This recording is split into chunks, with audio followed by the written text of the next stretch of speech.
दौरे पर रहेंगे सीएम भजनलाल शर्मा। आज का उनका कार्यक्रम भरतपुर का रहेगा। तो मुख्यमंत्री आज पुंछरी का लोठा ढीग भरतपुर के दौरे पर रहेंगे। वो सुबह करीब 11:50 पर जयपुर से प्रस्थान करेंगे और इसके बाद वो एयरपोर्ट से पुंछरी का लोठा और ढीग के लिए रवाना होंगे। स्थानीय कार्यक्रम में मुख्यमंत्री भजनलाल शर्मा आज शिरकत करेंगे और कल दोपहर तक जयपुर लौटने का उनका कार्यक्रम रहेगा।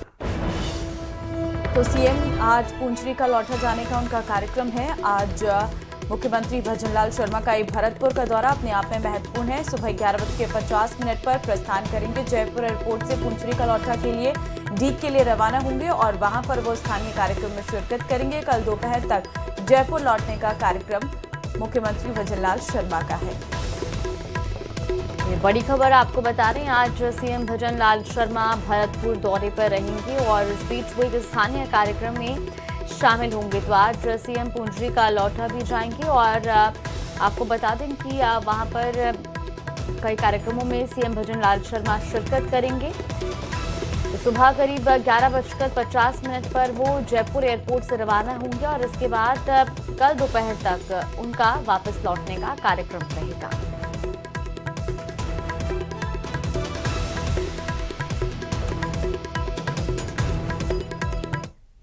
तो वहीं भजनलाल कैबिनेट ने प्रदेश के हरित विकास के लिए कई नई नीतियों को मंजूरी दी है।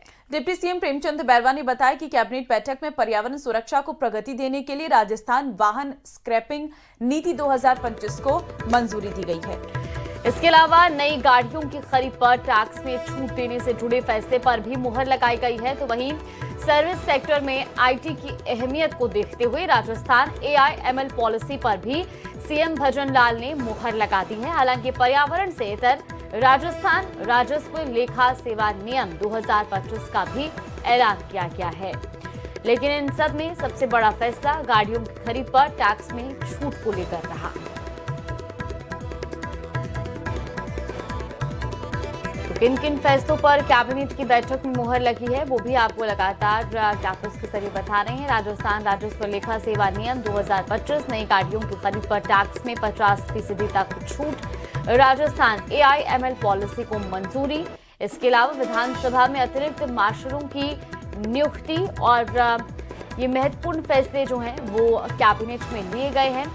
और इन सब में जो सबसे बड़ा फैसला रहा वो नई गाड़ियों की खरीद पर टैक्स में 50% तक छूट था, क्योंकि अब राजस्थान में नई गाड़ियों की खरीद पर टैक्स में 50% तक छूट मिलेगी, यानी नई गाड़ियों पर ज्यादातर 1 लाख तक की छूट हो जाएगी। में रुकने का कार्यक्रम है, रिपोर्ट देखिए।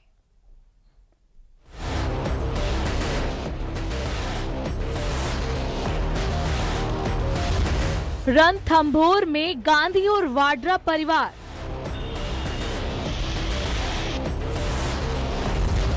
तीन से 4 दिन तक रहने का कार्यक्रम।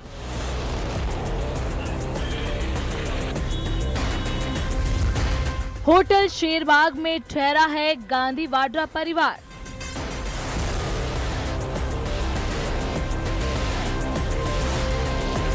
रेहान वाड्रा और अवीवा बेग की सगाई की खबरों के बीच गांधी और वाड्रा परिवार सवाई माधोपुर के रणथंभौर पहुंचे हैं, जहां वो नए साल का जश्न मनाएंगे।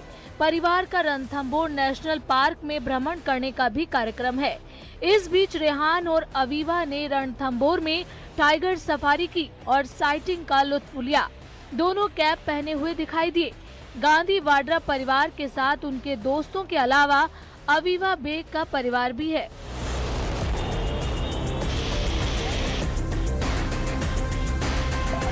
ये दौरा पूरी तरह निजी बताया जा रहा है। हालांकि चर्चा है कि रेहान वाड्रा की रिंग सेरेमनी से जुड़ा कोई बेहद निजी कार्यक्रम होटल में आयोजित हो सकता है, लेकिन इसे लेकर भी परिवार या प्रशासन की तरफ से कोई आधिकारिक पुष्टि नहीं की गई है।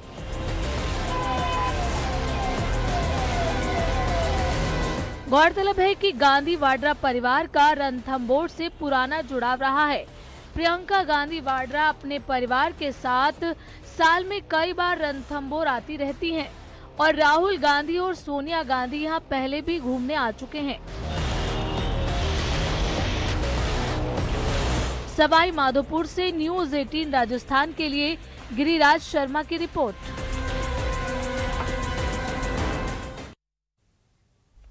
और बढ़ते आगे, बूंदी जिले के हिंडौली में असामाजिक तत्वों ने सांप्रदायिक सौहार्द बिगाड़ने की कोशिश की है। तो बालाजी मंदिर परिसर में मांस के टुकड़े फेंकने का मामला सामने आया। जानकारी के मुताबिक मकोड़िया बालाजी मंदिर के ऊपर मजार के पास असामाजिक तत्वों ने मांस के टुकड़े और हड्डियों को बालाजी के मंदिर परिसर में फेंक दिया, जिसके बाद इस मामले ने तूल पकड़ लिया और कई हिंदू संगठनों के लोगों ने पुलिस थाने पर पहुंचकर इसका विरोध जताया।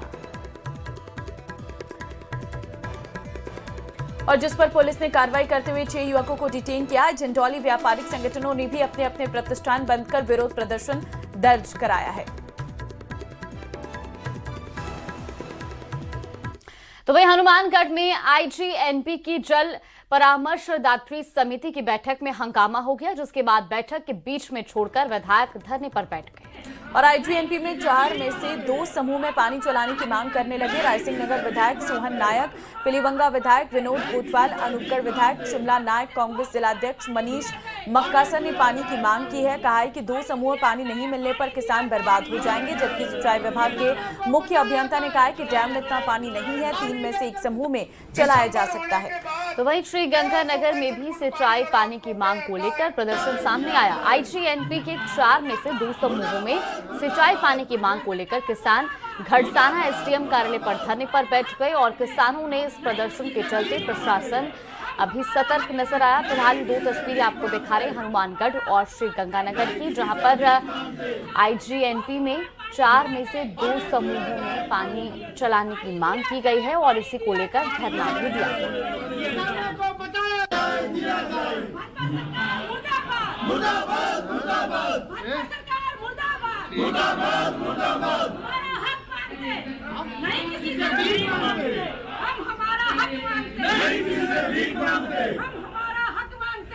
क्या पानी के रेगुलेशन को लेके पहले जब हमारा 4 में से 2 समूह हमने इनसे डिमांड की, हमारा जो रेगुलेशन चल रहा है हमने कहा इसको यथावत रखे। जब पिछली बैठक थी, चीफ साहब ने कहा था कि 17 और 18 दिसंबर के आसपास अपने डैम की क्या कंडीशन है इसकी रिव्यू बैठक रखेंगे, समीक्षा बैठक रखेंगे। ये 30 तारीख का इन्होंने रखा। जब हमने ये कहा कि अब हमारी जो गेहूं की फसल है किसान ने बोई है, अभी तक तो उसमें घास ही खड़ा है, सिट्टा नहीं, कोई बल्ली नहीं, वो कैसे पकाप पे आवेगी। हमने कहा भी जनवरी तो हमें दे दो, 4 में से 2 समूह दे दो। बड़ी शक्ति के साथ बड़ी जिम्मेदारी भी आती है, लेकिन कुछ लोग इस बात से इत्तेफाक नहीं रखते। उन्हें लगता है कि उनके परिजनों का रसूख कानून की मार से उन्हें बचा सकता है, लेकिन उनका भ्रम ज्यादा दिनों तक जिंदा नहीं रहता। करौली से ऐसी एक खबर सामने आई है, इस पे हमारी रिपोर्ट देखिए।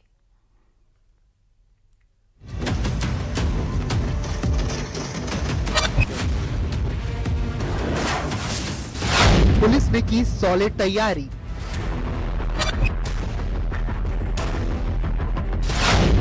प्यादों के बाद आई सरगना की बारी। ऑनलाइन सट्टा गिरोह तार तार। पूर्व सभापति के बेटे समेत 4 गिरफ्तार। करौली में ऑनलाइन गेमिंग सट्टा से जुड़े मामले में पुलिस की कार्रवाई तेज होती जा रही है। इसी कड़ी में हिंडौन में 4 लोगों की गिरफ्तारी के बाद करौली नगर परिषद की पूर्व सभापति के बेटे और मुख्य आरोपी अमीनुद्दीन के आवास पर पुलिस ने दबिश दी। करौली और हिंडौन क्षेत्र के करीब 7-8 थानों से आई हथियारबंद पुलिस टीमों ने संयुक्त रूप से जांच पड़ताल की। मुख्य आरोपी और सट्टा किंग अमीनुद्दीन खान के आवास सहित उसके कई सहयोगियों के ठिकानों की भी तलाशी ली गई।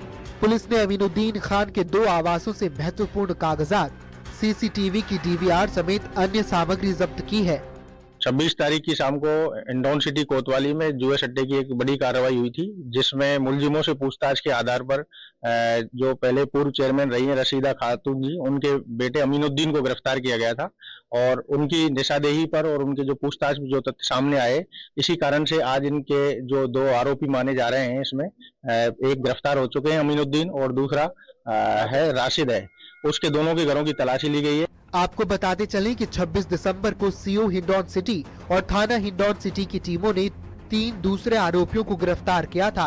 उनसे पूछताछ के बाद अमीनुद्दीन का नंबर आया।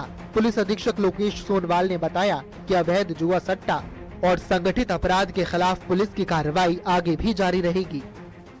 पुलिस ने काफी मात्रा में कागजात और कई संदिग्ध वस्तुएं भी जब्त करने की बात सामने आई है। हालांकि पुलिस ने अभी मामले का खुलासा नहीं किया। यह गौरतलब है कि डीएसटी टीम और हिंडौन पुलिस द्वारा ऑनलाइन गेमिंग के मामले में पहले 3 लोगों को गिरफ्तार किया गया था और आरोपियों से पूछताछ के बाद ही पुलिस ने करौली की सभापति रही रशीदा खातून के पुत्र अमीनुद्दीन खान को गिरफ्तार किया था। धर्मेंद्र शर्मा, न्यूज 18 राजस्थान, करौली। तो वहीं बीजेपी प्रदेश कार्यालय में आयोजित कार्यकर्ता सुनवाई में खाद्य मंत्री सुमित गोतारा और राजस्व मंत्री हेमंत मीणा ने प्रदेश भर से आए कार्यकर्ताओं की समस्याएं सुनी। सुनवाई के दौरान संगठनात्मक, प्रशासनिक और जन समस्याओं से जुड़े मुद्दे सामने आए हैं, जिन पर मंत्रियों ने गंभीरता से चर्चा कर संबंधित अधिकारियों को त्वरित समाधान के निर्देश दिए। तो मंत्री सुमित गोतारा ने बताया कि प्रदेश में अब तक करीब 80 लाख लोगों ने स्वेच्छा से खाद्य सुरक्षा योजना का लाभ छोड़ा है, जबकि 72 लाख नए जरूरतमंद लोगों को योजना से जोड़ा गया। वहीं राजस्व मंत्री हेमंत मीणा ने बताया कि कार्यकर्ता सुनवाई के दौरान कुल 58 मामले सामने आए, जिनका मौके पर ही निस्तारण कर दिया गया। जन सुनवाई की जो है उसमें छोटे से छोटे कार्यकर्ता को जन सुनवाई के माध्यम से पूरा सम्मान के साथ साथ उसके काम हो, इस भावना के माध्यम से प्रदेश कार्यालय में ये जन सुनवाई रखी गई है और इसमें कुल मिलाकर 58 प्रकरण जन सुनवाई के आज आए और उनका मौके पे निस्तारण करने का काम माननीय मंत्री महोदय के माध्यम से किया गया है और संगठन के माध्यम से महामंत्री जी मिथिलेश जी गौतम और सभी संगठन के पदाधिकारी इसमें मौजूद रहे। 13 से 18 कार्यकर्ता के रूप में जब चुनाव हारा हुआ था तब हम भी कार्यालय में आते थे और ग्रामवासियों के साथ आते थे, क्षेत्रवासियों के साथ आते थे और काम कराते थे और बहुत लाभ मिलता है। और जैसे आपने कहा कि कार्यकर्ताओं की सुनाई के लिए यहाँ क्यों आना पड़े, कुछ काम ऐसे होते हैं जो आपको जयपुर के माध्यम से ही होते हैं विकास कार्य, उसका जब हम पार्टी कार्यालय का पूरा उपयोग करते हैं तो क्षेत्र में विकास होते हैं, तेज गति से काम होते हैं और जो कार्यकर्ता आता है उसको लगता है कि हाँ मैं प्रदेश कार्यालय गया, वहाँ मेरे माननीय मंत्रियों द्वारा जन सुनवाई की गई और ना सिर्फ जन सुनवाई की गई, जब वो काम पूरा होता है तो उससे बड़ा गौरवान्वित महसूस होता है और वो लगातार कार्यालय आता रहता है कि हाँ कार्यालय जाने से काम होते हैं और हर जगह होते हैं काम। तो वहीं अब बात मौसम की कर लेते हैं, क्योंकि कोल्ड वेव कोहरे के बाद अब मावठ होने की संभावना है। तो सीजन की पहली मावठ बुधवार को देखने को मिल सकती है और ऐसे में आज यानी कि बुधवार को बीकानेर, जैसलमेर, फलौदी, गंगानगर के एरिया में कहीं कहीं हल्की बारिश या बूंदाबांदी भी हो सकती है। 1 जनवरी से 18 जिलों में कोहरे का अलर्ट भी जारी किया गया है। पिछले 24 घंटे के दौरान राज्य के पूर्वी उत्तरी हिस्सों के कुछ जिलों में हल्का कोहरा भी रहा और ऐसे में सबसे कम न्यूनतम तापमान 4 डिग्री सेल्सियस फतेहपुर में दर्ज हुआ है। प्रदेश में मौसम से जुड़ा ये बड़ा अपडेट आपको बता रहे, जहां कोल्ड वेव कोहरे के बाद अब मावठ होने की संभावना है और सीजन की पहली मावठ बुधवार यानी कि आज देखने को मिल सकती है। तो 1 जनवरी से 18 जिलों में कोहरे का अलर्ट भी जारी किया गया और ऐसे में सबसे कम तापमान फतेहपुर में 4 डिग्री सेल्सियस तक दर्ज किया गया। राजस्थान में कड़ाके की सर्दी का अब कहर देखने को मिल रहा है और अब आज से मावठ की संभावना भी है। और अब हमारे साथ संवाददाता आसिफ और कपिल ज्यादा जानकारी के साथ जुड़ गए। आसिफ, सबसे पहले आपसे जानना चाहेंगे, प्रदेश में लगातार सर्दी का सितम बढ़ रहा है और ऐसे में आज से मावठ की भी संभावना है, फिलहाल ज्यादा जानकारी इस पर। देखिए, यकीनन जो है प्रदेश के दूसरे हिस्सों के अंदर बेशक ठंड बढ़ रही है, लेकिन अगर मैं सिर्फ जयपुर की बात करूं तो पिछली सर्दियों के मुकाबले आज 31 दिसंबर है, साल का आखिरी दिन है। टेम्परेचर जहां पर 3 से 4 पहुंच जाना चाहिए था या मिनिमम 5 डिग्री पहुंच जाना चाहिए था, वहां इस वक्त 9 से 10 डिग्री के बीच के अंदर जो है वो तापमान बना हुआ है। यह जयपुर वासियों की शिकायत है दिसंबर के पूरे महीने में कि इस बार वैसी सर्दियां जयपुर के अंदर आई नहीं है। हालांकि आज हल्की धुंध आप मेरे पीछे देख सकते हैं, हल्की धुंध जरूर नजर आ रही है, लेकिन रोज मतलब पूरे दिसंबर के महीने में मैं कहूं तो जो सूरज है पूरी तरीके से धूप यहाँ पर निकलती है। अभी तक कोहरा नहीं देखा गया है। एक मॉर्निंग वॉक पर हमारे साथ एक निकले हुए, उनसे भी बात करने की कोशिश करेंगे। क्या शुभ नाम है आपका? गौरी शंकर गुप्ता। गौरी शंकर जी, ये बताइए, इस बार ठंड ज्यादा है हुई दिसंबर के अंदर, कैसा लगा? नहीं, इतनी ज्यादा नहीं हुई जितनी ज्यादा होनी चाहिए। और पिछले साल कैसी थी? पिछले साल के मुकाबले कम है? पिछले साल के हिसाब से कम है। और धुंध तो है, भयंकर धुंध है, समझे कि नहीं? ओस पड़ रही है, आर पार आदमी देख नहीं सकता सामने कौन आ रहा है। ये एक और मॉर्निंग वॉक पर हमारे साथ आए, क्या नाम है आपका? अमित सेठी। अमित, ये बताइए कि कैसी सर्दी है इस बार? 31 दिसंबर आ चुका है। बहुत ज्यादा नहीं है, ठंड बहुत कम है हर साल के मुकाबले, तो मुझे तो लगता नहीं कि इस बार बहुत ज्यादा ठंड पड़ी है। और जनवरी में क्या उम्मीद है? उम्मीद है कि ये पड़नी तो चाहिए, इस बार नहीं देखिए, पड़ी। ये मॉर्निंग वॉक पर निकले हुए लोग हैं। हल्की धुंध आज, वो भी 31 दिसंबर को पहली बार इस तरह की धुंध यहां पर नजर आई है। बावजूद इसके टेम्परेचर जो है बहुत ज्यादा नहीं गिरा है। और इस बार पूरे जयपुर को शिकायत है सर्दियों को लेकर कि इस बार सर्दियां जो है वो बहुत कम है। बहुत ज्यादा लोग इस पार्क के अंदर आपको टी शर्ट में भी जो है वॉक करते हुए नजर आ जाएंगे। लेकिन ये उम्मीद जताई जा रही है कि जनवरी के अंदर जो है वो ये ठंड जो है वो बढ़ सकती है।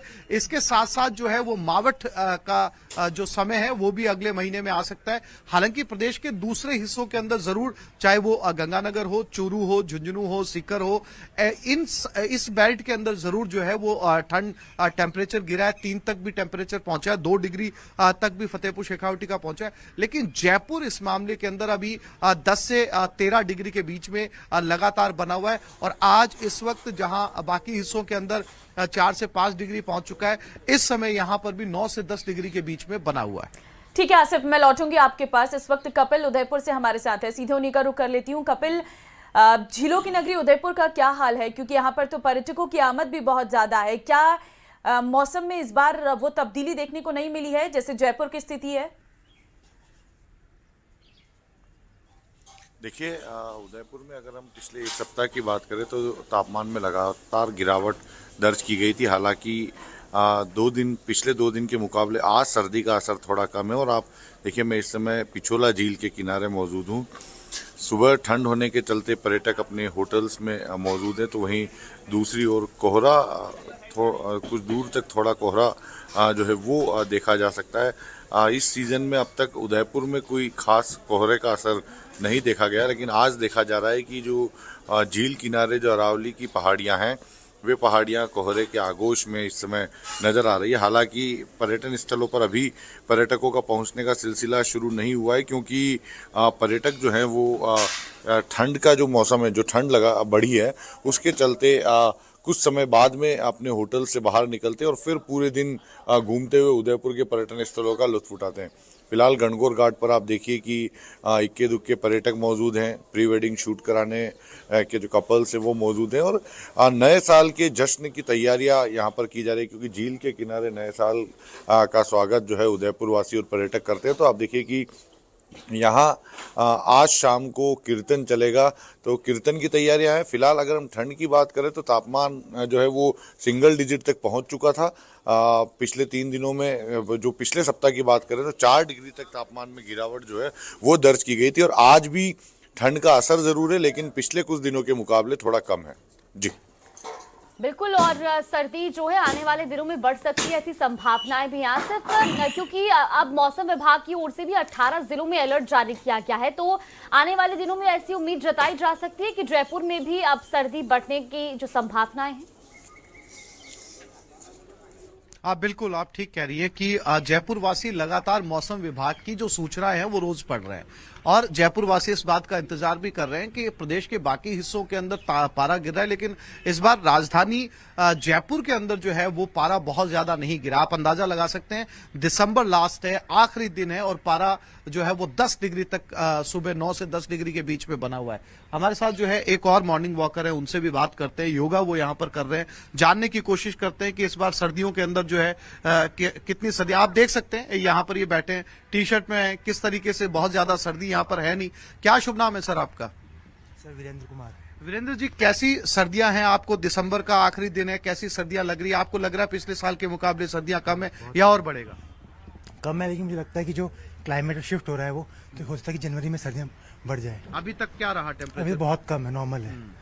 और योगा कर रहे हैं, आपके तो पसीना भी आ रहा है। हाँ, रनिंग करके हैं अभी। तो ये देख सकते हैं आप, ये टी शर्ट पे घूमते हुए लोग इस पार्क के अंदर, और इनका कहना है कि जनवरी के अंदर ये उम्मीद कर रहे हैं कि जयपुर को गुलाबी सर्दी के लिए जाना जाता है, गुलाबी शहर को गुलाबी सर्दी के लिए जाना जाता है, और ये इंतजार कर रहे हैं कि वैसी सर्दियां एक बार फिर से वापस लौट के आए। इनसे हमने बात की, कुछ लोग इसे क्लाइमेट चेंज का भी एक बड़ा कारण बता रहे हैं। हालांकि मौसम विभाग का कहना है कि जयपुर का पारा जनवरी के अंदर गिरेगा और शायद वैसी सर्दियां जो पिछले साल थी वैसी सर्दियां एक बार फिर महसूस हो। मैं आपको ये भी बता दूं कि 10 से 11 बजे जैसे जयपुर के अंदर बजते हैं, 3 बजे तक बहुत तेज धूप रहती है, गर्मियों जैसा एहसास होता है जैसे जो अप्रैल और मई का महीना हो, और रात को ठंड बढ़ जाती है और सुबह तक ठंड रहती है।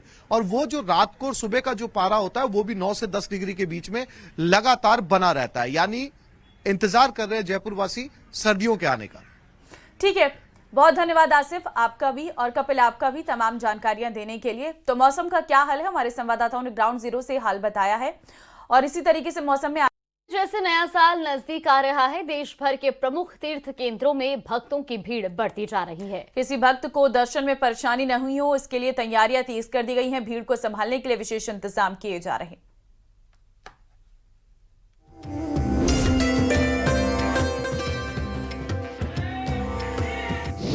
नववर्ष से पहले देवालयों में आस्था का ज्वार। श्री सांवलिया सेठ, खाटू श्याम जी, रामदेवरा में भक्तों की कतार। संभावित भीड़ को देखते हुए मंदिर परिसरों में खास व्यवस्था। धैर्य से बढ़ी कतार में आगे, आराध्य की कृपा में रखें आस्था।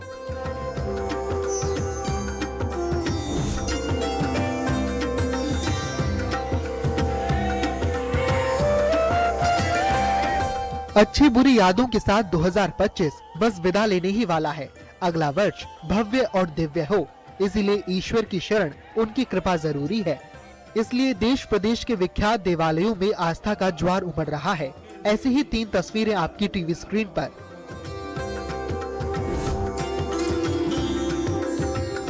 नए साल का जोश अभी से लोगों में दिखना शुरू हो गया है।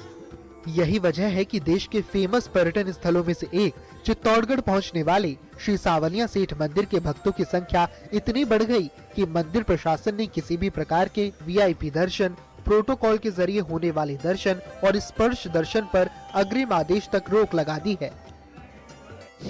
दरअसल 31 दिसंबर और 1 जनवरी को करीब 8 से 10 लाख श्रद्धालु श्री सांवलिया सेठ पहुंच सकते हैं। संभावित भीड़ को देखते हुए मंदिर प्रबंधन ने 30 दिसंबर से 2 जनवरी तक प्रोटोकॉल दर्शन की व्यवस्था पर रोक लगा दी है। मंदिर प्रबंधन ने व्यवस्थाओं में बड़े बदलाव किए हैं। गांव के चारों ओर 4 अस्थायी पार्किंग बनाई गई है। मीरा सर्किल से पहली बार कतारबद्ध होने के लिए रेलिंग बनाई गई है। सिंगल साइड एंट्री से ही मंदिर में प्रवेश होगा। अभी हमारे प्रशासन से और सरकार की तरफ से भी ऐसे निर्देश हैं कि 30 तारीख से लेकर के 2 तारीख तक किसी प्रकार का प्रोटोकॉल या कोई अलग से व्यवस्थाओं से किसी को दर्शन कराना निषेध किया गया है। इसलिए अभी 4 दिन के लिए हम भी श्रद्धालुओं से, जो कुछ प्रोटोकॉल लेने वाले व्यक्ति हैं, उन सब से निवेदन करेंगे कि वो मंदिर प्रशासन पर, हमारे कर्मचारियों पर किसी प्रकार का इस तरह का दबाव बना करके प्रोटोकॉल लेने का प्रयास नहीं करें। मंदिर ट्रस्ट के अध्यक्ष हजारी दास वैष्णव ने भी श्रद्धालुओं से संयम बरतने की अपील के साथ ही मंदिर सुरक्षा के जवानों से भी श्रद्धालुओं से संयमित व्यवहार करने के निर्देश दिए। भारी भीड़ 31 दिसंबर और 1 जनवरी को रहनी है। ऐसे में वीआईपी प्रोटोकॉल दर्शन पूरी तरह से बंद कर दिए और मंदिर मंडल बोर्ड ने इस बार ये पुख्ता व्यवस्थाएं की है कि भले ही श्रद्धालु कितनी भी तादाद में आ जाए, लेकिन सभी के सुगम दर्शन की व्यवस्था मंदिर की ओर से की जाएगी। तस्वीरें उस दरबार की हैं जो हारे का इकलौता और शर्तिया सहारा है। नववर्ष के दौरान प्रतिवर्ष बड़ी संख्या में श्रद्धालु खाटू श्याम के दर्शनों के लिए पहुंचते हैं। नववर्ष, एकादशी और 5 दिवसीय मेले के संयोग के चलते यहाँ एक हफ्ते में 30 लाख से ज्यादा श्रद्धालुओं के पहुँचने की संभावना है। संभावित भीड़ को देखते हुए मंदिर प्रशासन ने विशेष इंतजाम किए हैं। भारी भीड़ और सुरक्षा कारणों से 5 जनवरी तक वीआईपी दर्शन पर रोक है। मंगलवार से गुरुवार तक 3 दिन तक लगातार 72 घंटे मंदिर के पट खुले रहेंगे। पुलिस, आरएसी और होमगार्ड के 3000 जवानों की ड्यूटी लगाई गई है। निजी सुरक्षा कर्मियों को भी तैनात किया गया है। 230 से ज्यादा सीसीटीवी कैमरों से निगरानी रखी जाएगी। इसके अलावा रोडवेज ने भी अतिरिक्त बसों की व्यवस्था की है। श्याम भक्तों से विशेष अपील ये है कि वो शांतिपूर्ण रूप से नववर्ष पर बाबा के यहाँ आए और अपना उनके जो भी उन्होंने रोक लगाने की अपनी की है अरदास, वो अपनी अरदास करें और शांतिपूर्ण प्रशासन का और पुलिस का सहयोग करें। प्रशासन को जहाँ भी निर्देश देवें, जहाँ पार्किंग की व्यवस्थाएं की गई है वो उन सारे यातायात के नियमों को फॉलो करें। नववर्ष को लेकर इन दिनों देसी विदेशी पर्यटकों में भारी जोश देखने को मिल रहा है। हर साल की भांति इस बार भी नववर्ष मनाने के लिए हरियाणा, पंजाब, राजस्थान, मध्य प्रदेश, दिल्ली, पश्चिम बंगाल, कर्नाटक समेत विभिन्न राज्यों से लाखों की संख्या में श्रद्धालु रामदेवरा पहुंच रहे हैं। लगातार बढ़ रही भीड़ को देखते हुए शासन प्रशासन ने सुरक्षा के कड़े प्रबंध किए हैं। Bureau report, news 18 Rajasthan.